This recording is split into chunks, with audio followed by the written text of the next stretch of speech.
DocTalk is brought to you by Merck Animal Health, the science of healthier animals.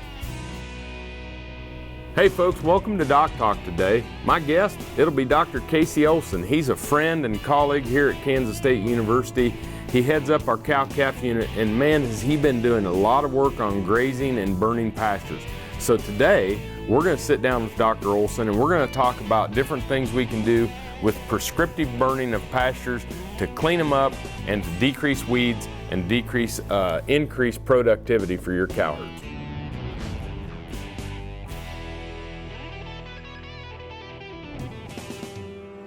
As dependable as the sunrise, in dairy parlors, open pastures, on ranches and feed yards across America. A place where reputation is more than a name, where the science of healthier animals is a way of life. It's the responsibility that drives who we are and what we do. Every decision, every day. It's your livelihood and our responsibility. If my calves start healthy and stay healthy, I've got a good shot at making money. That is why I trust Clostrix. It gives my calves the protection they need until their own immune systems kick in. Calf raisers trust Colostrix colostrum supplements. Colostrix is USDA licensed and proven effective. When your money is on the line, trust Colostrix. Valley Vet Supply is devoted to providing information and professional quality products at reasonable prices. ValleyVet.com, ValleyVet.com, Valley Vet Supply. Closed captioning brought to you by Vet Gun with Amel and new AMA Abamectin Vet Caps, the 1-2 punch against hornfly resistance from AgriLabs.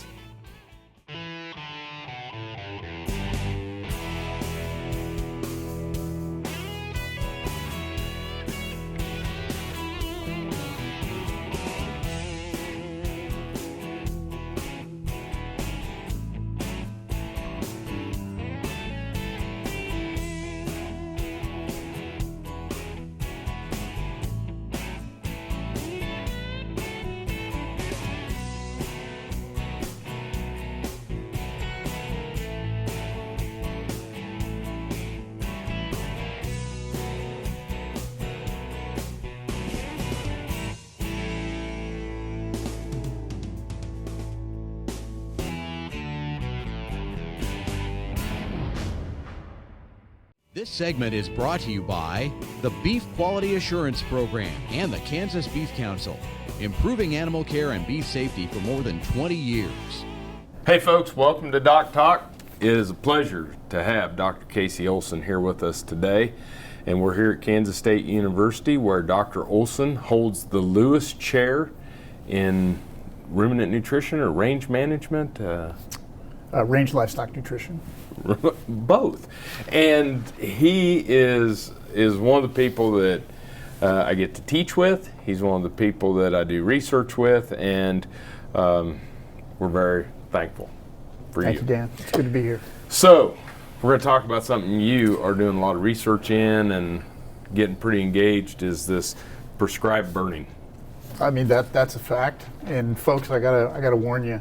A wise man told me once that if you're really good with a hammer, you tend to see every problem as a nail. And I tend to sound a little bit like a broken record where prescribed fire is concerned. But I honestly, as somebody who doesn't come from an area where prescribed fire is typically practiced, I've become a believer. I did my first prescribed fire in the spring of 1993. I don't think I've missed a season since. Or at least a year since. And I just come to recognize it as one of the most powerful and rapid means for range improvement that's available to us. Cool. Well, talk to us a little bit about the history of it, like how it got started and Well, we still use prescribed fire today here in the Tallgrass Prairie region because of what early settlers learned from the Aboriginal peoples here. Before European settlement here in the central U.S., Native Americans used prescribed fire not just to attract game animals to places where they were convenient to hunt, but they would condition wood and timber for tool making. They would use it to cause proliferation of favored food plants. So they were the first prescribed fire scientists. And after the Civil War, when an eastern population that was hungry for beef needed a means to bring beef from the southwestern United States on the hoof to where the marketplaces were in the east, those early settlers here used Kansas and Oklahoma as sort of a repository for growing cattle.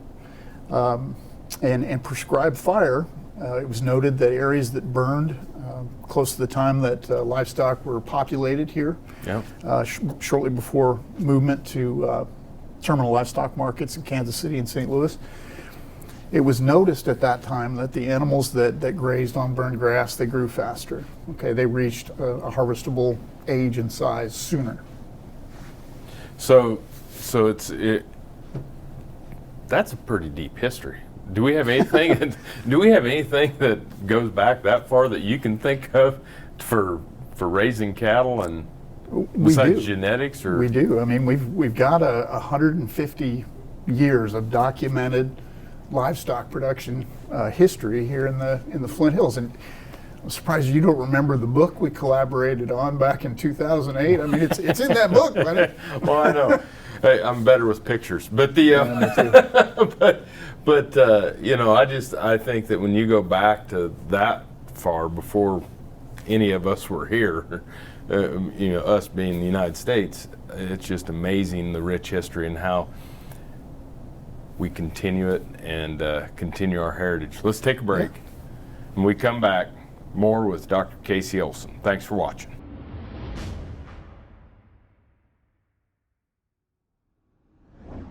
Hey folks, thanks for joining me on today's Cattle First Minute as sponsored by Behringer Ingelheim Vet Medica. You know, when we start to think about breeding season and turning bulls out, the one thing I can't emphasize enough is to get a breeding soundness exam done on your bulls before turnout.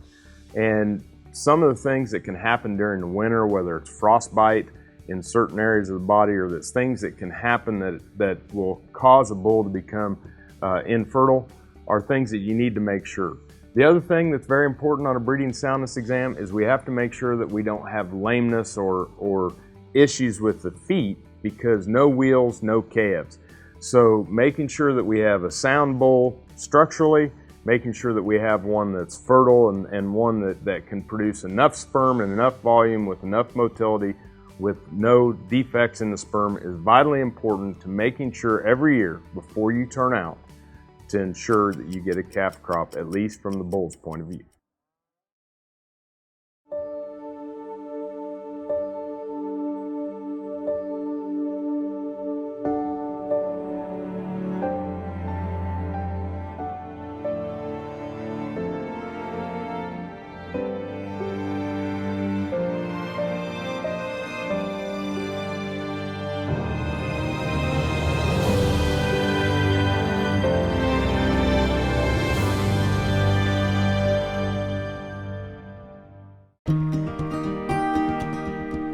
When you're in the cattle business, no matter how much it's a business, it still starts with cattle. It's this basic notion that sits at the core of how we approach things at Behringer Ingelheim. We understand when you put the cattle first, it just naturally leads to doing the right things. If you want to do well in this business, you start by doing right. Take care of the cattle, and they'll take care of you.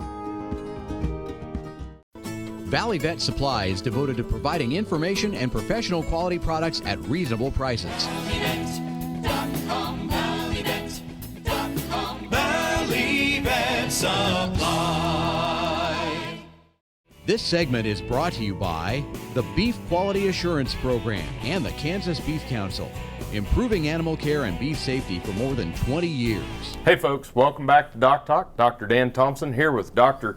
Casey Olson, and he is the Lewis Chair of Rangeland Nutrition, Range Cow Nutrition, and he is doing some great research, and he's even a better teacher, but we won't go into that. But Let's talk about some of the conventional uses for Right. prescribed burning. What are we seeing?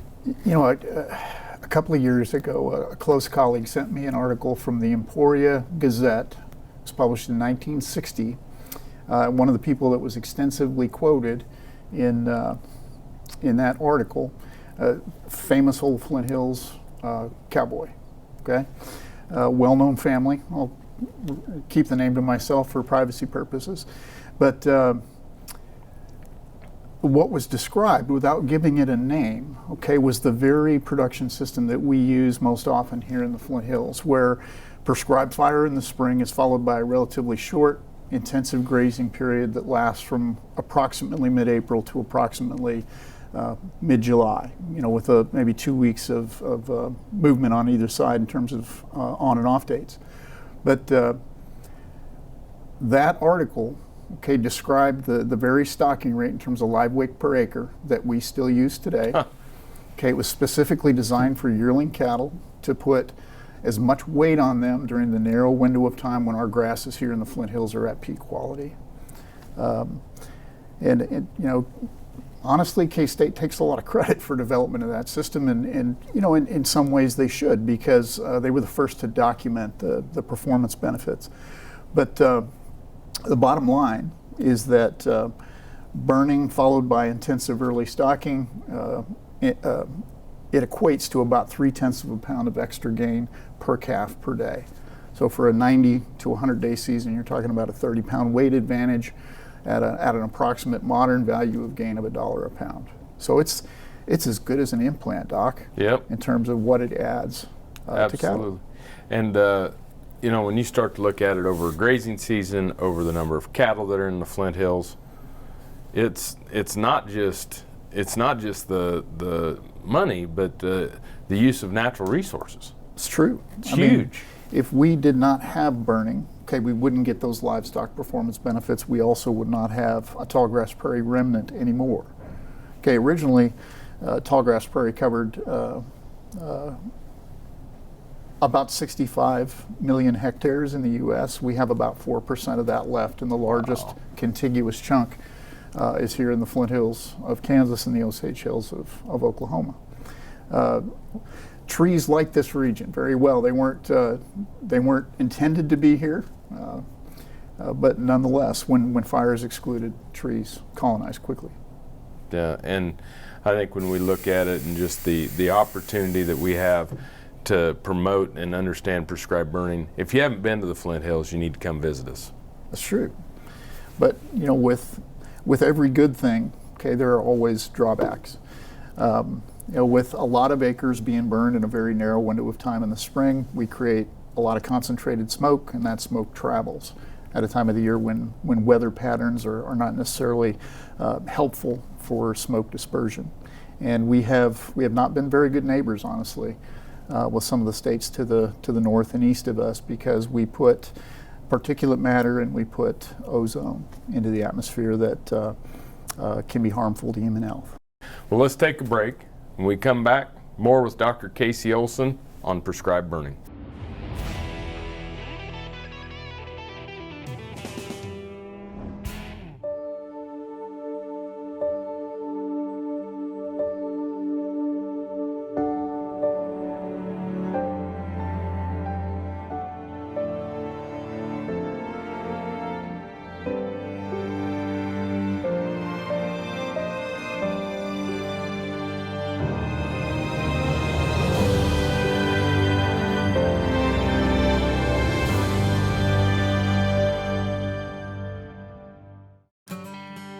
If my calves start healthy and stay healthy, I've got a good shot at making money. That is why I trust Clostrix. It gives my calves the protection they need until their own immune systems kick in. Calf raisers trust Colostrix colostrum supplements. Colostrix is USDA licensed and proven effective. When your money is on the line, trust Colostrix.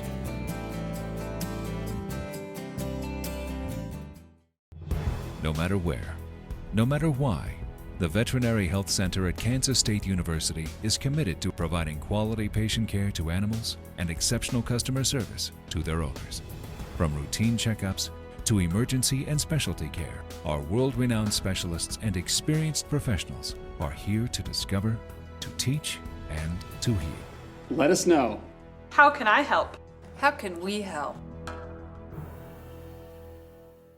Valley Vet Supply is devoted to providing information and professional quality products at reasonable prices. ValleyVet.com, ValleyVet.com, Valley Vet Supply. This segment is brought to you by the Beef Quality Assurance Program and the Kansas Beef Council, improving animal care and beef safety for more than 20 years. Hey folks, welcome back to DocTalk. Dr. Dan Thompson here with Dr. Casey Olson, who's over in the Department of Animal Science here at Kansas State University, where he serves as the Lewis Chair of Range Cow Nutrition. Tremendous resource. Look him up on the internet, ask him questions. He's one of the good guys in our industry and one of the great teachers we have at Kansas State. When we were talking about prescribed burning, we left off with some of the smoke issues. We did. So we have, there's an expectation from the Environmental Protection Agency, from the municipalities that are downwind of Flint Hill smoke, that we be seen to be working on the problem. One of the principles that I learned in my very first range management class was that if you do the same thing the same way year after year, you're going to fall into a rut. Okay, and eventually the weak points in your system are going to be exposed. Our system, as we practice it here in the Flint Hills, with probably 70% of the animal unit months that we have available, there's two things. Number one, we're becoming noteworthy polluters with the amount of concentrated smoke that we produce in late March and April. Number two, we've just in the last 40 years become aware of some very pernicious invasive plants, okay, that are not sensitive to prescribed fire in the spring of the year.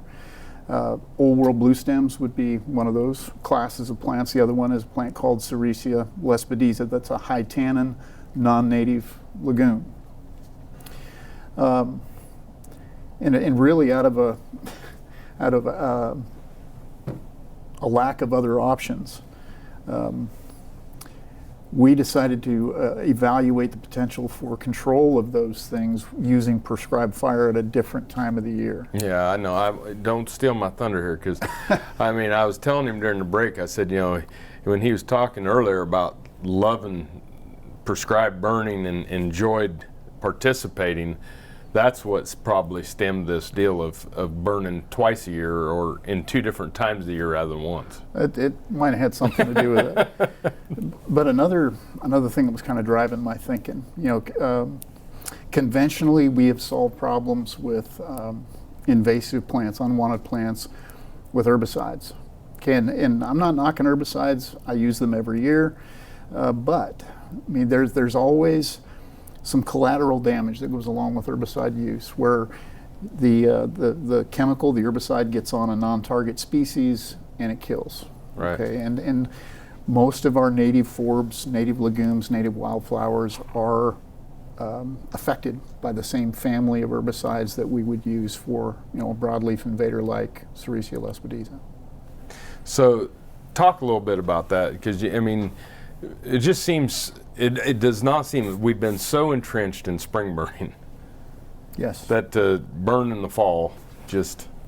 Well, it does seem weird. Okay, but what's really not being talked about, okay, is that there's a financial benefit to spring burning. There's also a financial liability on the other side if herbicide is the only mechanism that you have for controlling pernicious invasives. So you're getting paid on one side and you're paying in on the other side. Right. So when we evaluated fire, it's really late summer. Okay. Late instead summer. Instead of fall. We evaluated putting fire on the ground after our stocker cattle have typically left the region rather than before, targeting at a sensitive life cycle stage. Okay, targeting Old World blue stems, targeting Sericea lespedeza in particular. And we did a small 4-year study here at Kansas State University that ended in 2017. We got marvelous control of Sericea lespedeza with no collateral damage. We didn't change biomass production. We actually improved the composition of the forb community, and we didn't change the big picture mixture of warm season and cool season grasses.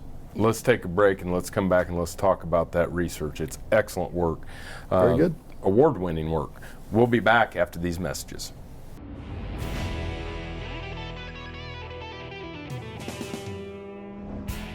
Some call it a come from behind victory, an unlikely win, a reversal of fortune, snatching victory from the jaws of defeat. This is our moment, our victory dance, because we choose confidence. We choose Zuprevo for BRD treatment. Ask your veterinarian to prescribe Zuprevo. Zuprevo is a fast-acting, long-lasting BRD treatment that you can count on to get the job done. Choose confidence. Choose Zuprevo from Merck Animal Health. If my calves start healthy and stay healthy, I've got a good shot at making money. That is why I trust Clostrix. It gives my calves the protection they need until their own immune systems kick in. Calf raisers trust Colostrix colostrum supplements. Colostrix is USDA licensed and proven effective. When your money is on the line, trust Colostrix.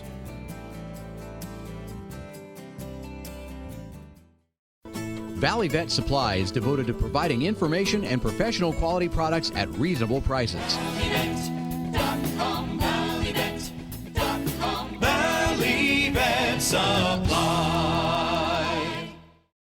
This segment is brought to you by the Beef Quality Assurance Program and the Kansas Beef Council, improving animal care and beef safety for more than 20 years. Hey folks, welcome back to DocTalk. Dr. Dan Thompson here with Dr. Casey Olson. And we're talking about prescribed burning. We are. And, you kind of left off with how can we find some of the material and research? Well, all you got to do is let your finger just Google, because there's a bunch of information that's come from K-State and other places that talks about growing season prescribed burning. That's kind of the catchphrase that you'll see in the media. It's not exclusively used by stocker producers, yearling cattle grazers. There are ways to integrate it in cow-calf systems as well, even for those of us like me that have cow-calf pairs on grass 365 days a year.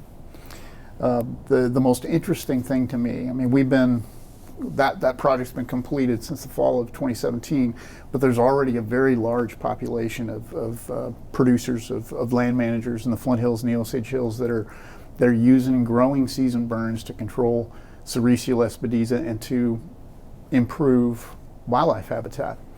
One of the biggest benefits that we saw floristically to that work is that there's this tiny little population of native legumes, of wildflowers that bear nectar, and by turns they enrich our soil. They provide food for invertebrates, for insects.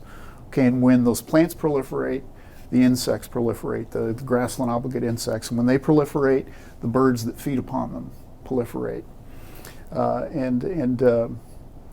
In practice, there are many applications for this new approach to fire. Number one, we're creating a strong motive, okay, for people to move smoke out of the month of April and to put it in a different time of the year when weather conditions are warmer and more conducive for smoke dispersion. For those stalker operators, okay, they have a lot of high stress jobs in the spring. Yep. They got to burn pasture. They got to get the health of their stalker cattle straightened out before they turn them out. Obviously, full plate. It becomes a labor management issue now that smoke can be moved from a high stress point of the year to a sort of a lower stress point of the year. And we get very inexpensive control of Sericea lespedeza. The way that ranchers do prescribed burning, it costs about 75 cents an acre. Sort of a minimum cost of a fall applied specialty herbicide is about $18 an acre. Okay, we may be giving up a little performance on our stalker cattle, We're actually doing that work right now to determine if there is any performance sacrifice. But we know that if we don't use fire in a different way, we're going to be giving up money for herbicides and an associated loss in biodiversity with widespread herbicide usage. Folks, you see why we get him on the show. Thank you so much. Good to be here, buddy. Good. Folks, thanks for watching us. Remember, always work with your local veterinarian. If you want to know what we do here at DocTalk, you can find us on the web at www.doctalktv.com. I'm Dr. Dan Thompson with Dr. Casey Olson, and we'll see you down the road.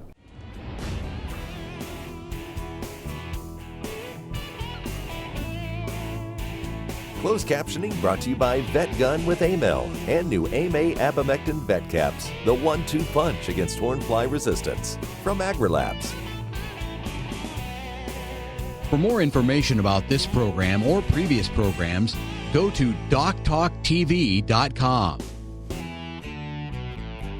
DocTalk was brought to you by Merck Animal Health, the science of healthier animals.